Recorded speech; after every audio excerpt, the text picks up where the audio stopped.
Nation और आपके साथ में हूं लक्ष्मी उपाध्याय। आज बात हो रही है 2022 के महादंगल की। 2022 के महादंगल यूपी में हर पार्टी अपनी अपनी पूरी तरीके से कोशिश करने में जुटी हुई है। आज यूपी को एक और चुनाव से पहले नया एक्सप्रेसवे की सौगात प्रधानमंत्री नरेंद्र मोदी ने दी है, तो अखिलेश यादव ने भी सरकार पर जमकर निशाना साधा है। क्या कुछ बन रहे हैं समीकरण, पूरी खबरें विस्तार से। लेकिन सबसे पहले सियासत से जुड़ी बड़ी खबरें सुपरफास्ट अंदाज में। शाहजहांपुर में पीएम मोदी ने किया गंगा एक्सप्रेसवे का शिलान्यास। विपक्ष पर बोला हमला, कहा माफियाओं की संपत्ति पर बुलडोजर चलता है। पीएम मोदी बोले पहले लोग अपनी तिजोरी भरते थे, जनता के पैसे का जमकर दुरुपयोग होता था। पीएम मोदी ने कहा पहले खुलेआम कट्टे लहराए जाते थे, आज कट्टे लहराने वाले जेल में हैं। पीएम मोदी ने कहा यूपी में एक्सप्रेसवे का जाल बिछ रहा है, एक्सप्रेसवे से समय की बचत होगी, रोजगार के नए अवसर बनेंगे। पीएम मोदी ने कहा अयोध्या और काशी में भव्य मंदिर बनने से आई दिक्कत, बनने में कोई दिक्कत आई, सेना की कार्रवाई और वैक्सीनेशन को भी विपक्ष ने सवाल उठाए। पीएम मोदी ने योगी सरकार के कामों को जमकर सराहा, मंच से दिया नया नारा, कहा यूपी प्लस योगी बहुत हैं उपयोगी। यूपी के 12 जिलों से गुजरेगी गंगा एक्सप्रेसवे की सड़क, मेरठ से प्रयागराज को जोड़ेगी 594 किलोमीटर सड़क। 2.5 साल बाद राहुल गांधी को आई अमेठी की याद, प्रियंका के साथ 6 किलोमीटर की पदयात्रा में शामिल हुए। महंगाई को लेकर केंद्र सरकार पर निशाना साधा। राहुल गांधी ने कहा देश के सामने बेरोजगारी महंगाई बड़ा सवाल, मोदी योगी सरकार को बताया जिम्मेदार। राहुल ने हिंदुत्व के बहाने पीएम मोदी पर बोला हमला, कहा ध्यान भटकाने के लिए गंगा में डुबकी लगाते हैं पीएम। एक्सप्रेसवे के शिलान्यास पर मायावती का ट्वीट, लिखा चुनाव नजदीक आने पर टुकड़ों में हुआ शिलान्यास, बीएसपी ने की थी बलिया तक एक्सप्रेसवे को जोड़ने की कोशिश। मेरठ में असदुद्दीन ओवैसी का मोदी सरकार पर बड़ा हमला, केंद्र की जनसंख्या नीति पर उठाए सवाल। यूपी के अलग अलग इलाकों में 12 से ज्यादा सपा नेताओं के घर आईटी की छापेमारी, मऊ में राजीव रॉय, आगरा में नीतू यादव के घर छापा। लखनऊ में जुनेंद्र यादव के घर आईटी का छापा पड़ा, अखिलेश यादव के करीबी बताए जाते हैं जुनेंद्र। यूपी में सपा नेताओं के घर छापेमारी से तिलमिलाए अखिलेश यादव, कहा बदले की भावना से हो रही है कार्रवाई, मूल मुद्दों से ध्यान भटकाने की कोशिश। अयोध्या पहुंचे देश। यूपी के महादंगल में बात करते हैं। यूपी के महादंगल में बीजेपी का एक और बड़ा दांव क्या है, एक्सप्रेसवे। अगले 5 सालों में करीब दर्जन भर एक्सप्रेसवे यूपी को मिलेंगे। आज पीएम मोदी ने गंगा एक्सप्रेसवे के शिलान्यास के साथ ही योगी यूपी के लिए बहुत उपयोगी का नारा भी दे दिया। यूपी के महादंगल में मुकाबला बेहद रोमांचक है। एक और योगी का विकास मॉडल है, तो इसके काट के तौर पर विपक्ष के पास जातीय गोलबंदी है। सवाल यह है कि क्या विकास का एक्सप्रेसवे विपक्ष के जातीय समीकरणों की राजनीति पर भी साबित होगा? रिपोर्ट देखिए।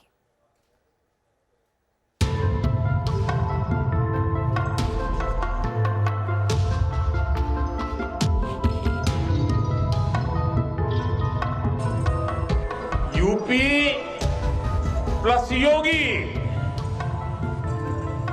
बहुत है उपयोगी।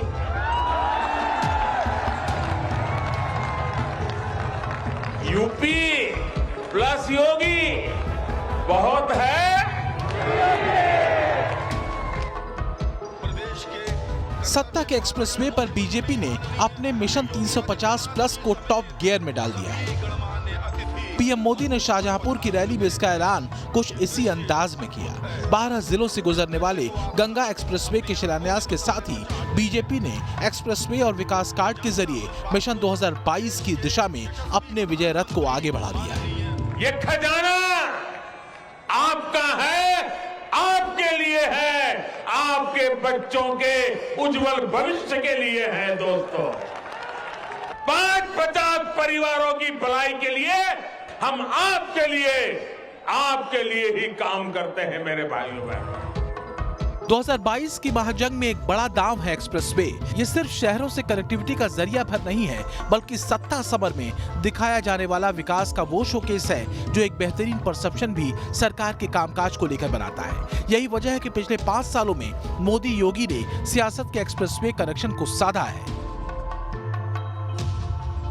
यूपी में बड़े पैमाने पर सत्ता के एक्सप्रेसवे या तो तैयार हो चुके हैं या फिर तैयार हो रहे हैं। इनमें Purvanchal expressway Bundelkhand expressway, Gorakhpur link expressway, Ganga expressway, Agra Lucknow expressway और दिल्ली मेरठ एक्सप्रेसवे शामिल हैं। पहले ऐसी बड़ी परियोजनाएं कागज पर इसलिए शुरू होती थी ताकि वो लोग अपनी तिजोरी भर सकें।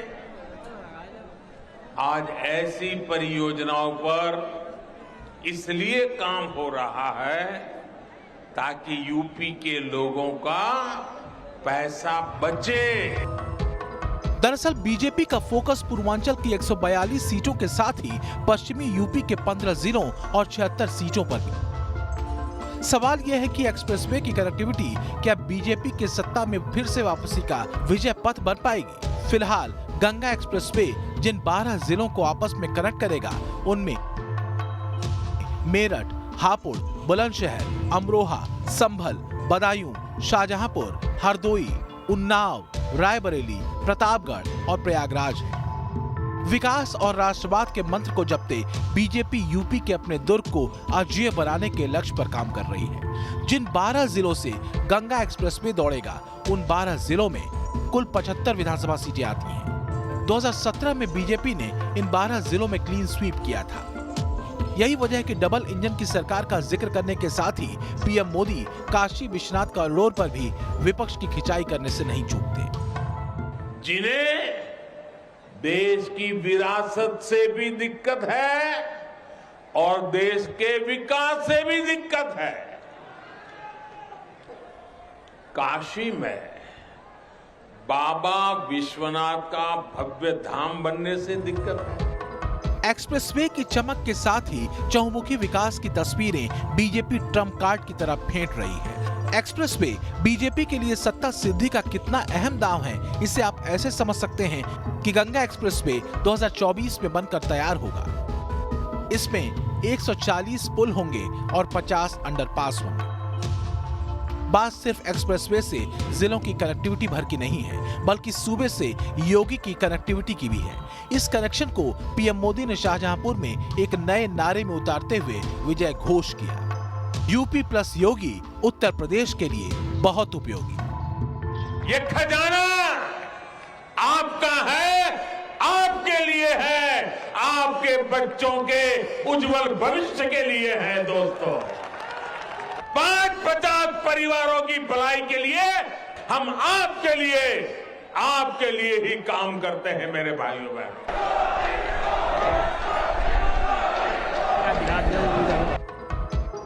तो क्या एक्सप्रेसवे का जाल योगी के दुर्ग का अभेद्य कवच बन जाएगा? क्या विपक्ष बीजेपी के एक्सप्रेसवे में उलझ कर रह जाएगा? फिलहाल जितने आक्रामक तरीके से विकास के रोड मैप पर बीजेपी अपनी रणनीति को कस रही है, उससे बड़ी लाइन या मॉडल विपक्ष को खोजना होगा, वरना सत्ता सिद्धि सिर्फ जातीय समीकरणों को साधकर या कथित सेकुलरिज्म के पुराने झुंझुने को बजाकर नहीं मिल सकती। Team news nation. और यहां वक्त एक छोटे से ब्रेक का है, फौरन लौटेंगे।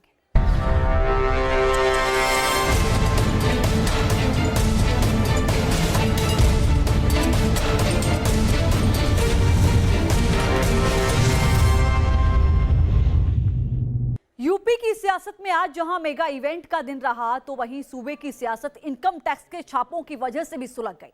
यूपी में समाजवादी पार्टी के कई नेताओं के ठिकाने पर घंटों छापेमारी हुई।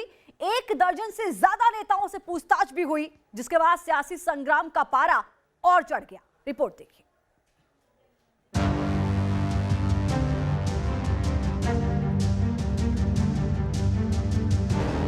क्या चल रहा है? सर्च चल रहा है सर। काय का सर्च है? सर इनकम टैक्स वालों ने चलता है। लोगों की मदद करना भाजपा को खल गया।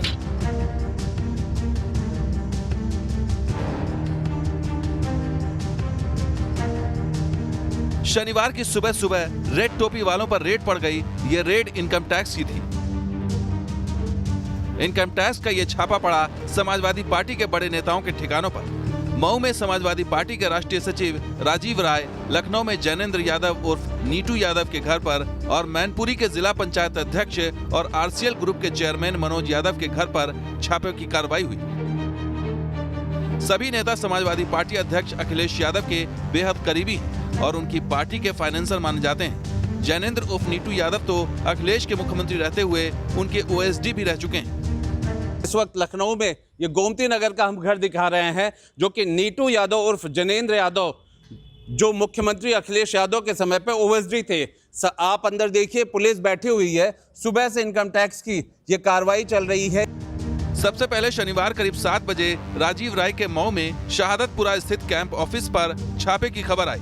इनकम टैक्स की छापेमारी की खबर मिलते ही उनके समर्थक बड़ी संख्या में उनके घर पहुंच गए। बवाल बढ़ने की आशंका के चलते भारी पुलिस फोर्स मौके पर बुलाया गया। छापेमारी को लेकर खुद राजीव राय बीजेपी पर तोहमतें जड़ने लगी। सिंपल इनकम टैक्स का है ये। हमारे पास कोई आपराधिक रिकॉर्ड नहीं है, मेरे पास कोई 2 नंबर का पैसा नहीं है। जी। लोगों को मदद करना भाजपा को खल गया। कुछ भी करोगे ना तो ये लोग वीडियो रिकॉर्डिंग करेंगे, जाने के बाद थाने से FIR आएगा, फिर केस मुकदमा करोगे। अननेसेसरी उससे कोई फायदा है नहीं। ऐसा नहीं कि जो बाहर कर रहे हैं उसके करने से भीतर ये बंद कर देंगे, ये तो बंद नहीं होगा। तो पुलिस से कंप्लेंट करने दो। थोड़ा पारा और चढ़ा तो दोपहर 12:30 बजे अखिलेश यादव के एक और करीबी राहुल भसीन के घर पर इनकम टैक्स की छापेमारी शुरू हो गई। चुनाव के पहले हुई इस छापेमारी को सियासी एंगल से भी देखा जा रहा है। मऊ से मैनपुरी तक करीबियों के ठिकानों पर घंटों चले छापे के बाद अखिलेश यादव ने रायबरेली में प्रेस कॉन्फ्रेंस कर बीजेपी पर पलटवार किया। अभी तो इनकम टैक्स आया है, ईडी आएगा, CBI आएगी, न जाने कौन कौन सी संस्थाएं आएंगी, लेकिन उसके बावजूद भी साइकिल की रफ्तार कम नहीं होगी और उत्तर प्रदेश से भारतीय जनता पार्टी का सफाया होना निश्चित है। इनकम टैक्स के इन छापों में क्या क्या सबूत मिले ये तो अभी सामने नहीं आया है, लेकिन इनकम टैक्स छापों के बाद यूपी के सियासी संग्राम का पारा और हाई जरूर हो गया है। लखनऊ से आलोक पांडे के साथ टीम न्यूज नेशन। और इसी के साथ इस बुलेटिन में फिलहाल इतना ही, लेकिन खबरें लगातार जारी हैं। आप बने रहिए हमारे साथ।